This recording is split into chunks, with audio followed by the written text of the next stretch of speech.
पहले बरखापुर गांव में दो सौतेली बहनें वृंदा और तुलसी अपनी मां मालिनी के साथ रहती थी। तुलसी मालिनी की सौतेली बेटी थी, लेकिन मालिनी ने कभी भी वृंदा और तुलसी के बीच कोई भेदभाव नहीं किया। घर के आर्थिक हालत ठीक न होने की वजह से तुलसी कॉलेज की पढ़ाई के साथ साथ कपड़े सिलने का काम करती थी। दूसरी ओर उसकी सौतेली बहन वृंदा कॉलेज के बहाने अपनी सहेलियों के साथ यहाँ वहाँ घूमा करती थी।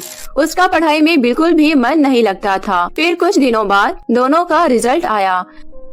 जहां एक और तुलसी बहुत ही अच्छे नंबरों से पास हुई थी, वहीं दूसरी तरफ वृंदा फेल हो गई। ये देख मालिनी को बहुत गुस्सा आया और वो बोली, वृंदा देख अपनी बड़ी बहन को कितने अच्छे नंबरों से पास हुई है। पढ़ाई करने के साथ साथ वो लोगों के कपड़े भी सिलती है, फिर भी कितने अच्छे नंबरों से पास हुई है। और एक तू है जो दिन भर बस अपने दोस्तों के साथ घूमती रहती है। कुछ सीख अपनी बहन से। माँ तुम मुझ पर गुस्सा क्यों हो रही हो? ये सब झूठ है। मैं भी पढ़ाई करती हूँ। अगर नंबर नहीं आए तो इसमें मेरी क्या गलती है? देख वृंदा तुम मुझसे झूठ मत बोल। मैं तुझे अच्छे से जानती हूँ। आज के बाद मैं तुम्हें पॉकेट मनी नहीं दूंगी, समझी? अब से तुलसी की तरह तू भी काम कर, तभी तो जानेगी पैसे की कीमत। इतना बोलकर मालिनी वहाँ से गुस्से में चली गई। उस तुलसी की बच्ची ने मेरा जीना हराम कर दिया है। जब देखो माँ उसी के गुण ही गाती रहती है। मुझे उसकी वजह से माँ से बहुत कुछ सुनना पड़ता है और मैं तुलसी को नहीं छोड़ूंगी।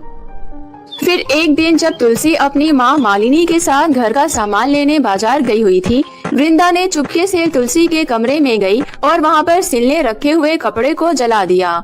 थोड़ी देर में जब तुलसी और मालिनी बाजार से घर लौटी तो देखा कि उसके कमरे में आग लगी हुई थी। कमरे में रखे सारे कपड़े जल चुके थे। ये देख तुलसी बहुत उदास हो गई। तुलसी को उदास और परेशान देख वृंदा बहुत खुश हुई। माँ देखो ना, सारे कपड़े जल गए। वृंदा ये सब कैसे हुआ? तुम तो घर में ही थी ना, बताओ हमें। पता नहीं माँ, मैं तो अपनी सहेली के साथ बाहर घूमने गई थी, मुझे कुछ नहीं पता। ये कहकर वृंदा अपने कमरे में चली गई। हे भगवान, अब मैं ग्राहकों के कपड़े वापस कैसे दूंगी? मेरी सिलाई मशीन भी जल गई। माँ जब ये बात मोहल्ले में रहने वाली औरतों को पता चली, जिन्होंने तुलसी को सिलने के लिए कपड़े दिए थे, तुलसी मैंने तुम्हें बहुत महंगा ड्रेस दिया था सिलने के लिए, वो तुमने जला दिया, मुझे उसके पैसे दो। तुमने मेरे भी इतने महंगे कपड़े जला दिए, मुझे भी मेरे कपड़े के पैसे चाहिए। अगर हमें पता होता तुम इतनी लापरवाह हो तो हम तुम्हें इतने महंगे कपड़े सिलने देते ही नहीं। अब तो बस हमारे पैसे दे दो। ऐसा कहते हुए सभी औरतें तुलसी से पैसे मांगने लगी। देखिए, आप मेरी बात समझने की कोशिश कीजिए। आपके कीमती कपड़े जल गए, इसके लिए मैं आप सभी से माफी मांगती हूँ, पर मेरे पास अभी पैसे नहीं हैं। मुझे थोड़ा सा समय दीजिए, मैं आप सभी का पैसा जल्द ही लौटा दूंगी। ठीक है, हम तुम्हें 15 दिन का समय देते हैं। यदि 15 दिन में हमारे पैसे। उस तुलसी की बच्ची ने मेरा जीना हराम कर दिया है। जब देखो माँ उसी के गुण ही गाती रहती है। मुझे उसकी वजह से माँ से बहुत कुछ सुनना पड़ता है और मैं तुलसी को नहीं छोड़ूंगी। फिर एक दिन जब तुलसी अपनी माँ मालिनी के साथ घर का सामान लेने बाजार गई हुई थी, वृंदा ने चुपके से तुलसी के कमरे में गई और वहाँ पर सिलने रखे हुए कपड़े को जला दिया। थोड़ी देर में जब तुलसी और मालिनी बाजार से घर लौटी तो देखा कि उसके कमरे में आग लगी हुई थी। कमरे में रखे सारे कपड़े जल चुके थे। ये देख तुलसी बहुत उदास हो गई। तुलसी को उदास और परेशान देख वृंदा बहुत खुश हुई। माँ देखो ना, सारे कपड़े जल गए। वृंदा ये सब कैसे हुआ? तुम तो घर में ही थी ना, बताओ हमें। पता नहीं माँ, मैं तो अपनी सहेली के साथ बाहर घूमने गई थी, मुझे कुछ नहीं पता। ये कहकर वृंदा अपने कमरे में चली गई। हे भगवान, अब मैं ग्राहकों के कपड़े वापस कैसे दूंगी?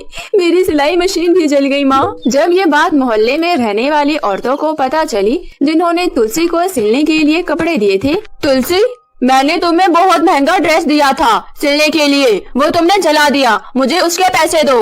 तुमने मेरे भी इतने महंगे कपड़े जला दिए, मुझे भी मेरे कपड़े के पैसे चाहिए। अगर हमें पता होता तुम इतनी लापरवाह हो तो हम तुम्हें इतने महंगे कपड़े सिलने देते ही नहीं। अब तो बस हमारे पैसे दे दो।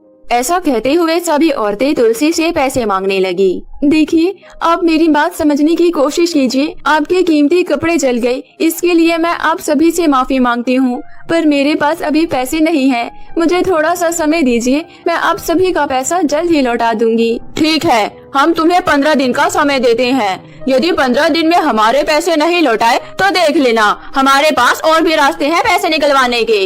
इतना कहकर सभी औरतें वहाँ से चली गई। वही तुलसी चिंता में पड़ गई और बोली, इतने कम समय में मैं इतने पैसे कहाँ से लाऊं? इतनी जल्दी तो कोई मुझे काम पर भी नहीं रखेगा। बेटी तुम चिंता मत करो, सब कुछ ठीक हो जाएगा। भगवान पर भरोसा रखो, तुम्हें कोई ना कोई काम जरूर मिल जाएगा। फिर अगली सुबह तुलसी काम की तलाश में निकल पड़ी। चलते चलते शाम हो गई, लेकिन उसे कहीं काम नहीं मिला। शाम हो चुकी है, मुझे घर लौट जाना चाहिए, माँ चिंता कर रही होगी। थकी हारी तुलसी चलते चलते रास्ता भटक गई और जंगल की ओर जाने लगी। तभी उसने जंगल के अंदर सुंदर सुंदर फल से लदे हुए पेड़ देखे। क्यों ना मैं इन फलों को तोड़कर बेच दूं और फल बेचकर मुझे पैसे मिलेंगे, वो पैसे मैं उन औरतों को दे दूंगी। ये कहकर जैसे ही वो फल तोड़ने आगे बढ़ी, तभी वहाँ एक बूढ़ी जादूगरनी प्रकट हुई और बोली, लड़की तेरी हिम्मत कैसे हुई मेरे जंगल में आने की और यहाँ के फल तोड़ने की? ये जंगल मेरा है, अगर तूने यहाँ के किसी भी चीज को छुआ तो मैं तुझे हमेशा के लिए कैद कर लूंगी। मुझे माफ कर दो, मुझे पता नहीं था, मुझे कोई और रास्ता नहीं सूझा, इसलिए फल तोड़ने जा रही थी। ये कहते हुए तुलसी ने अपने घर के हालात के बारे में बूढ़ी जादूगरनी को बताया। ये सुनकर बूढ़ी जादूगरनी को तुलसी पर दया आ गई। वो जादूगरनी एक अच्छी और नेक जादूगरनी थी। अच्छा तो ये बात है, चलो मेरे साथ, मैं तुम्हें कुछ देना चाहती हूँ, आओ डरो नहीं। ये कहते हुए जादूगरनी तुलसी को अपनी गुफा में ले गई, जो कि जंगल के बीचों बीच बना हुआ था। उस गुफा के ठीक पीछे एक बहुत बड़ा पेड़ था। उस पेड़ पर बहुत ही सुंदर सुंदर लहंगे लटके हुए थे। तुलसी ये एक लहंगे का पेड़ है, मैं ये पेड़ आज से तुम्हें देती हूँ। इस पेड़ की मदद से तुम बहुत ही जल्द अमीर बन जाओगी। चलो इस पेड़ को मैं तुम्हारे घर पर लगा देती हूँ। पलक झपकते ही जादूगरनी अपने जादू से कुछ ही मिनटों में उस जादुई लहंगे के पेड़ को तुलसी के घर के पीछे वाले बगीचे में लगा दिया। ये देख तुलसी बहुत खुश हुई और जादूगरनी का धन्यवाद कहते हुए बोली, आपका बहुत बहुत धन्यवाद जादूगरनी जी, आप सच में बहुत ही दयालु और अच्छी जादूगरनी हो। जादूगरनी तुलसी से विदा लेकर अपने गुफा लौट गई। फिर अगले दिन से तुलसी जादुई लहंगे के पेड़ से लहंगे लेकर बेचना शुरू कर दिया। लहंगे इतने सुंदर थे कि कोई उसे खरीदे बिना रह नहीं पाया और कुछ ही मिनटों में उसके सारे लहंगे बिक गए और तुलसी को बहुत ज्यादा मुनाफा हुआ।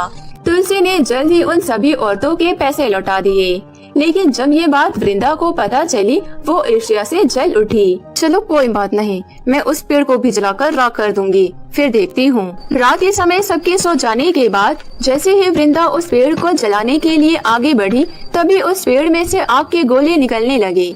ये देखकर वृंदा काफी डर गई। हे भगवान, इस पेड़ में से आग कैसे निकल रहे हैं? लगता है ये कोई भूतिया पेड़ है, मुझे यहाँ से भागना होगा, नहीं तो ये पेड़ मुझे जलाकर राख कर देगा। ये कहकर वहाँ से भागने लगी, लेकिन आग का गोला उसका पीछा करने लगा। ये देख वृंदा मदद के लिए जोर जोर से तुलसी को पुकारने लगी। आवाज सुनकर तुलसी भागते हुए आ पहुँची और जादुई लहंगे के पेड़ से अपनी बहन वृंदा की तरफ से माफी मांगी और वृंदा को माफ करने के लिए कहा। ये देख वृंदा को अपनी गलती का एहसास हुआ और उसने तुलसी से अपने किए की माफी मांगी। तुलसी ने वृंदा को माफ कर उसे गले से लगा लिया। दोनों बहनों के बीच प्यार देख मालिनी की आंखों में आंसू आ गए। उस दिन के बाद से जादुई लहंगे की मदद से तुलसी बहुत अमीर बन गई और वो अपनी माँ और बहन के साथ हंसी खुशी रहने लगी। तो मेरे प्यारे दोस्तों, कैसी लगी आपको हमारे जादुई लहंगे के पेड़ की कहानी? हमें कमेंट करके जरूर बताएं।